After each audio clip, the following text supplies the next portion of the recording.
ചട്ടമ്പി സ്വാമി തിരുവടികളെക്കുറിച്ചുള്ള പ്രഭാഷണ പരമ്പരയിൽ ഇന്ന് പ്രേക്ഷകരോടൊപ്പം പ്രഗത്ഭനായ ഭാഷാശാസ്ത്രജ്ഞനും ഗ്രന്ഥകാരനും തിരൂർ തുഞ്ചത്തെഴുത്തച്ഛൻ മലയാള സർവകലാശാല ഭാഷാശാസ്ത്ര വിഭാഗം പ്രൊഫസറും ആയ ഡോക്ടർ എം ശ്രീനാഥ്. ഈ സ്ഥലത്താണ് ഈ അധിനിവേശം വരുന്നത്.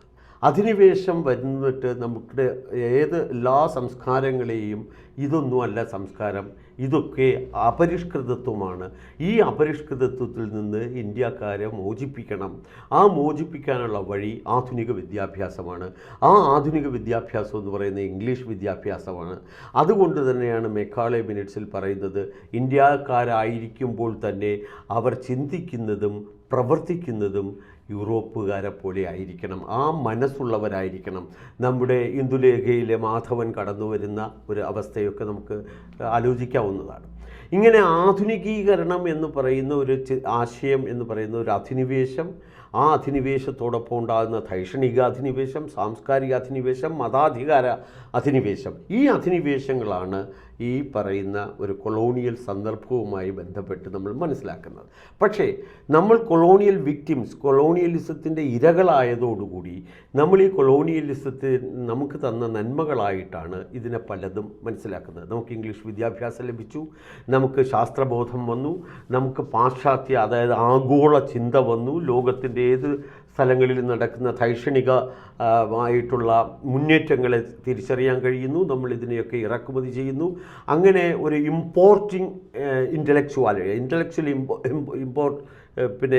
ഇമ്പോർട്ട് നടത്താനുള്ള ഒരു പരിസരം അവർ ഒരുക്കി വെച്ചു. ഇന്നും അത് തുടരുന്നു.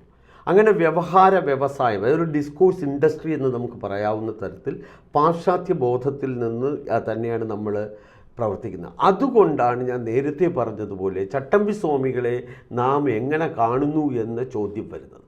ചട്ടമ്പി സ്വാമികളെ വെള്ളമുണ്ടെടുത്ത കാഷായം ഉപയോഗിക്കാത്ത, അല്ലെങ്കിൽ ഈ പറയുന്ന തരത്തിൽ ക്ഷേത്ര സംസ്കാരത്തെ പ്രൊമോട്ട് ചെയ്യാത്ത എന്നൊക്കെ പറഞ്ഞ് ഒരുപാട് തരത്തിലുള്ള വിശേഷണങ്ങൾ പറയാം. അതുപോലെ ഒരുപാട് സ്ഥാനപ്പേരുകൾ കൊടുത്ത് അദ്ദേഹത്തെ മനസ്സിലാക്കാം, അല്ലെങ്കിൽ കുറേ കരയോഗങ്ങളുടെ പേരുകളാക്കി അദ്ദേഹത്തെ മാറ്റാം, ഇങ്ങനെ കുറേ പ്രതിമകളാക്കി മാറ്റാം. പക്ഷേ ഇതിനൊക്കെ അപ്പുറമാണ് ചട്ടമ്പി സ്വാമികളെന്ന് മനസ്സിലാക്കുന്നത്.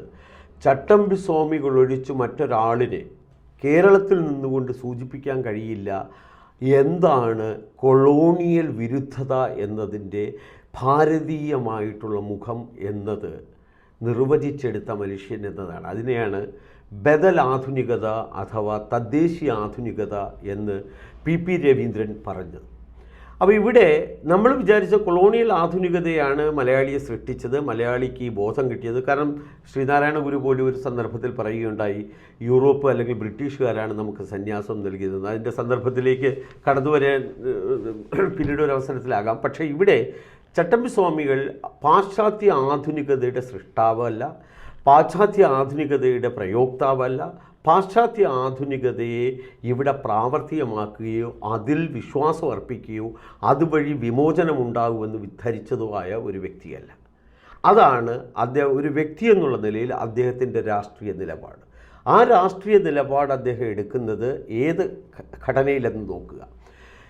ഭാരതീയമായ ചിന്താ പദ്ധതിയിൽ നിന്ന് തന്നെ അബ്രാഹ്മണീകരണം നടത്തുക എന്നതാണ് അദ്ദേഹത്തിൻ്റെ രാഷ്ട്രീയ പ്രയോഗം. എന്താണ് ഈ പ്രക്രിയ എന്ന് ചോദിച്ചു കഴിഞ്ഞാൽ, ഭാരതീയ വിജ്ഞാനങ്ങളെല്ലാം ഇരിക്കുന്ന സംസ്കൃതം, ഭാരതീയ വിജ്ഞാനങ്ങളുടെ ഉറവിടമായ സംസ്കൃതത്തിൻ്റെ ഉടമകൾ, അറിവിൻ്റെ ഉടമകളായ ബ്രാഹ്മണർ, അവർ നിഷ്കർഷിക്കുന്ന അവർ പ്രമാണങ്ങൾ, ആ പ്രമാണ പരമ്പരകൾ, അവയുടെ വഴക്കങ്ങൾ, ഇതാണ് ഭാരതത്തിൻ്റെ ചിന്താപദ്ധതി എന്ന് മനസ്സിലാക്കുകയും ഇതിനെതിരായിട്ടുള്ള പ്രതിരോധം എന്ത് എന്ന് ആലോചിക്കുകയും അതിന് കൃത്യമായിട്ടുള്ള ബദൽ പ്രതിരോധ പദ്ധതി നടപ്പിലാക്കി എന്നതാണ് ഏറ്റവും പ്രധാനമായിട്ടുള്ള സംഭാവന.